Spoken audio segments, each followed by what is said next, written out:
The fallacy of the unemployment.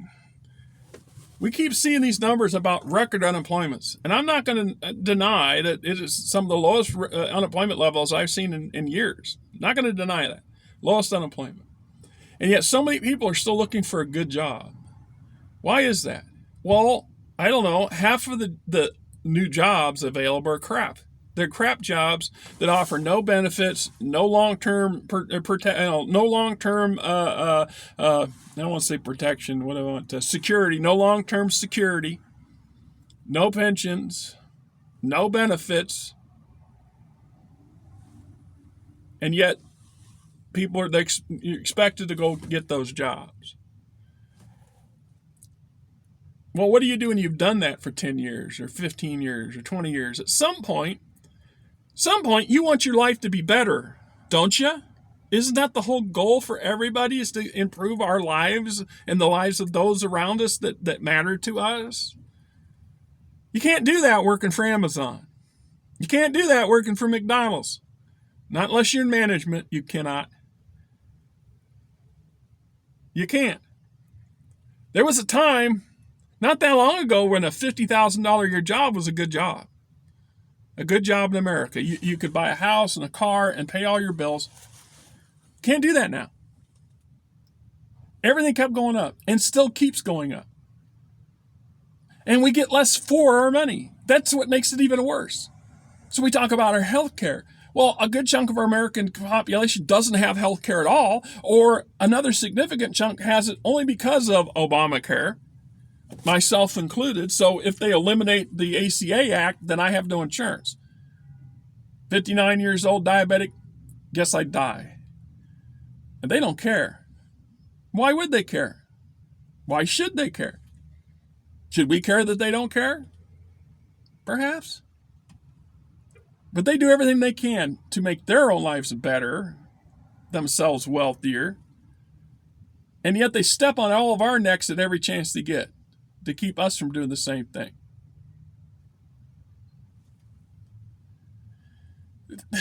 As a kid, I kept hearing this concept of the American dream. You know what? Most American dream people that I knew, the only ones that ever got a fair shake were the ones that went to the service.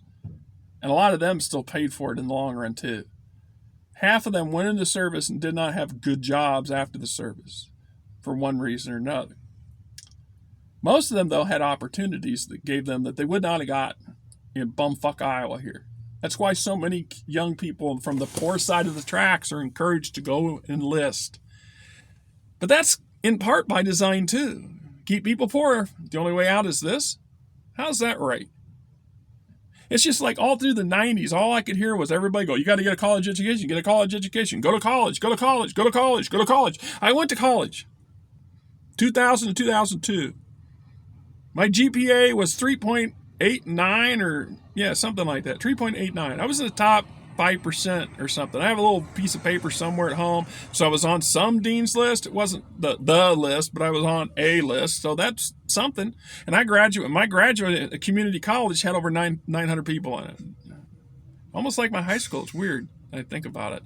When I graduated, they rented the Veterans Auditorium in downtown Des Moines, which holds like 10,000 people, and we covered the main floor with chairs and of course the community college was lots of different branches graduating, obviously. So I mean, I was in the industry section, others were in medical section, things like this, but we all stood up, we all walked the walk, all got our diplomas, right?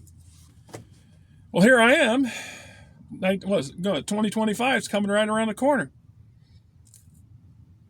I have never had a job where that college diploma ever served me. Ever.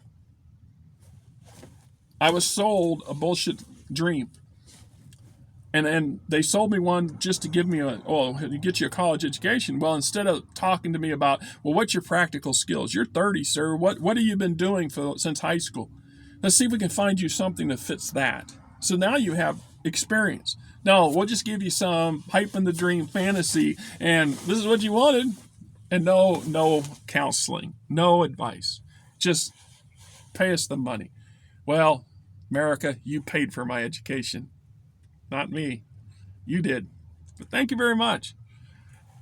I appreciate it. Via the United Way, but it was a federal retraining grant that got my college paid for. Right. That said, what good was it?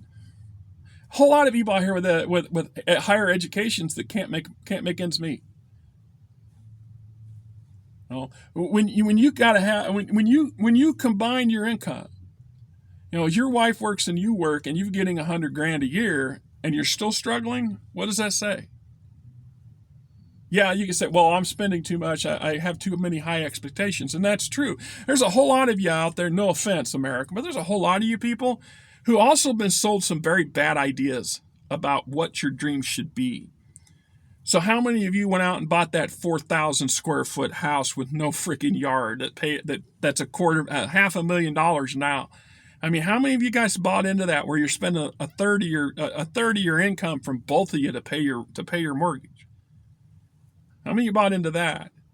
How many of you decided you not only did you have to have the internet, but you wanted cable too? Let's get the whole full package. Let's get the $400-$500 a month package.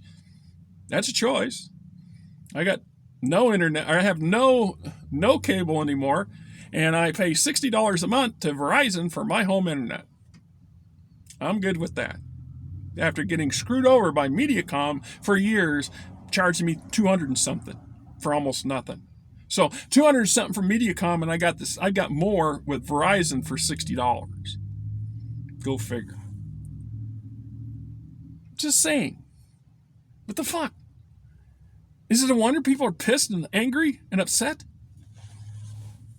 And here's something to consider, Democrats. If you don't get on board with the working class in America and what we need, they're gonna keep voting against you to the point where you will become immaterial.